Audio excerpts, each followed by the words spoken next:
Greetings. Thank you for tuning in. My name is James Curtis Geist. I've been a history teacher for 20 plus years. I've been writing since 2016. I love my coffee and I love my Dr. Squatch cologne. If you enjoy my stories, please hit like and subscribe. I appreciate it. Today's stories are coming from Stories of the Polter, HEILIGE and Zeitgeist. The first story is called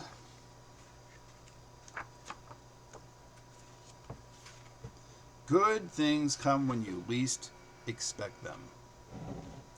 It happened on November 6th of 2018, Election Day.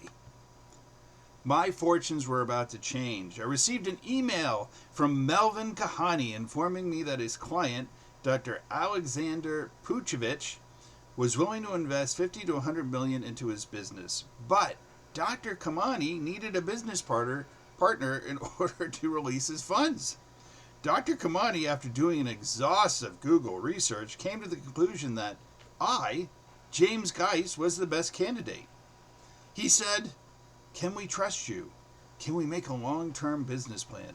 I emailed him back with this response. "Dear Melvin, thank you for choosing me for this opportunity to work with you in deciding how to best distribute 50 to 100 million of Dr. Alexander Puchovich's business. In light of the fact that I can no longer vote due to the fact I was convicted of a federal crime in the States, despite the evidence that I killed her, I still contend it was an accident.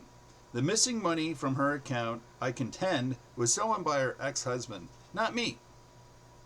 In light of the current situation, if you feel I can be trusted, I'm more than happy to get my hands on that millions of dollars.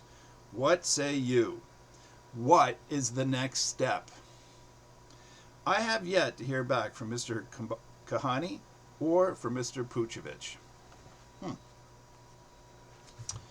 My next story is called Brown Bagged Lunch. Salad with lettuce, pickles, cottage cheese, avocado, and chicken, small container of ranch dressing, a small yogurt with blueberry, strawberry, or peach, a granola bar, a chocolate milk, a coffee container, napkin, spoon, and fork. There are times I've forgotten my spoon or fork. Sometimes I forget to pack my granola bar or the chocolate milk or yogurt. Today I've forgotten to bring my dressing for the salad. Sometimes I watch the program on the History Channel called Mountain Men. When they run out of food, they must shoot a deer, or a goat, or a moose, or catch a fish, or check their traps for a rabbit, or they go hungry. Sometimes I pack my lunch and leave it at home in my rush to get to work. When I feel hunger during lunch, I am like an urban mountain man. I never really starve because I will be eating when I get home from work. I'm pretty sure I will be okay. Eating my salad today, despite the fact I forgot to pack my ranch salad dressing. So, God bless you and all humans and ETs. All my books are on Amazon, and thank you for listening.